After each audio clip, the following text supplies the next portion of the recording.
All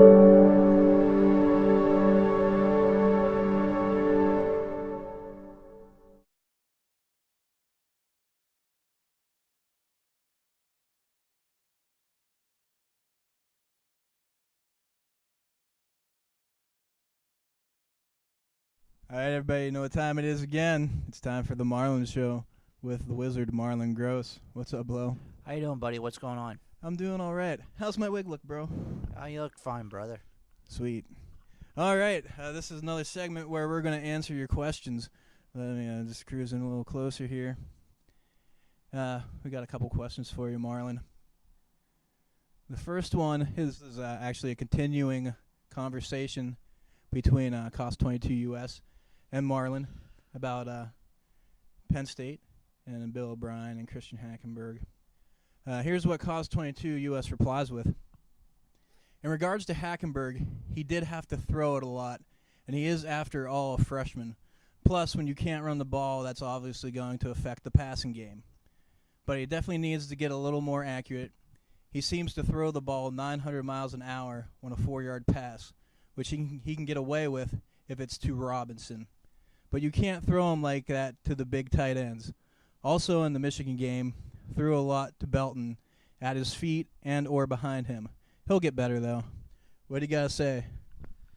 Well, I couldn't agree with you more with his performance. Way he throws like a major league pitcher, and I can't argue with you there. If he could just lay off with speed and just when he throws those 4-yard passes, now that would be great because it open up that to the running backs and for like screen plays and or short pass, make it more potent when he up against tougher, stronger defenses that are vulnerable against the screens, which that's something to think about down the road. And if he can just long as the running game comes along and it gets better as we see every game one out, you don't have to worry about throwing the ball about 50 or 60 times like he did the last 2 weeks. But I'll tell you right now, if you haven't heard, he did make a name for he's in that game, and plus helping them win, and plus he was National Freshman of the Week. So you got to take a look in that if you have time to get a chance to check that out. And he is a great player. He got a long ways to go, but with more he understands the system and understands the pro offense, this kid's going to be one of the greatest quarterbacks I ever played at Penn State, and you probably agree with me there, Jack. So anytime you want to reply more questions to me, feel free to shoot, because I'll be more than happy to answer them as we go along, bud. Thanks for your question. What's coming up next for Penn State? This week they have a bye week. They're going to get a chance to rest any bumps and bruises, and plus come up with a stronger, more potent defensive game plan if they want to stop Ohio State, which is ranked 3rd in the country as we speak. And they got Braxton Miller, who's a very, very good player, who's a little bit more stronger passing game wise, but he can run the ball as well as Gardner. But we got to be on our game. We want to have any chance to beat Ohio State. If we're going to beat Ohio State, we're going to have to score at least 40 points, and our defense is going to have to hold them at least 30 points if we're having any chance. We do that, probably one of the biggest upsets since the O'Brien era. Do you see that happening? Like, what do you honestly project? As of right now, I really don't know if we're gonna beat them, but I like to see them make a close game out of it. But if they could beat Ohio State, this could start something really special for the program of the O'Brien era. Because I know they have 61 scholarships. I know they've been through so much, but a big victory over Ohio State could really boost this program to bigger heights and make O'Brien say, "Hey, he's really redeemed himself after what happened with Indiana, and this guy is a great coach." This could really boost up his coaching portfolio if we take down Ohio State next Saturday night. So we'll see how it goes. There you go. Cost 22 US. Let us know what you think about what Marlin just said about the Ohio State game. What do you think? All right. One down. One more to go, Marlin. This one is coming from Deb. The question is, why did Don Mattingly do a change-up in the 13th? Was he just tired of playing or wanted to lose the game? What is your thought on this?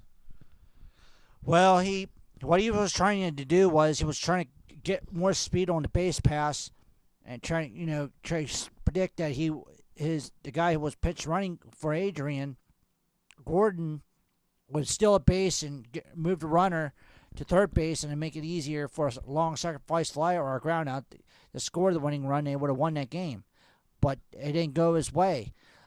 Pludge eventually hit a grounder, eventually led to a force out, and he got bit in the butt a few more times throughout the game, and also a couple grounding ending double plays as well.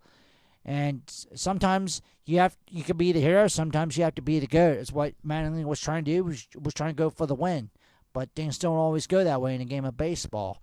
But right now, no risk comes no rewards, right? That's right.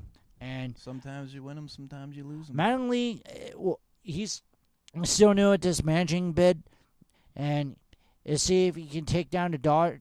See, the Dodgers can come back and take down the Cardinals, but he's going to have his top pitchers get at least 2 or 3 days rest to see that happen.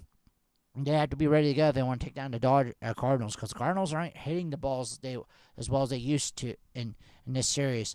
But we'll see how it goes tomorrow night and Saturday night as well. We'll find out. All right, there you have it. Remember, if you have any questions for the wizard Marlin Gross, you can send them to TheMarlinShow.com, and we'll answer them for you on air. Ask us on YouTube, wherever you want. Send us the questions. Make sure to check out TheMarlinShow.com, and that'll take you everywhere you need to go. Any last words, Mr. Wizard? First off, I want to say thank you for all your support through just checking out our sites. Keep things adding us to our website on Facebook, but also keep checking out the Marlin Show weekly, every week for our new shows and new videos as well as we go along. And you have any if you request to have an interview with me, feel free to click on TheMarlinShow.com and contact my friends Gary alias AK Funk or my buddy Nick. They'll work something out down the road. We'll set something up. We get this done so we can get to talk about whatever it's on your mind. We could talk football. We could talk basketball, wrestling, professional wrestling, whatever it's on your mind. I'll be more than happy to talk with you about it. So feel free to check in me as we go along.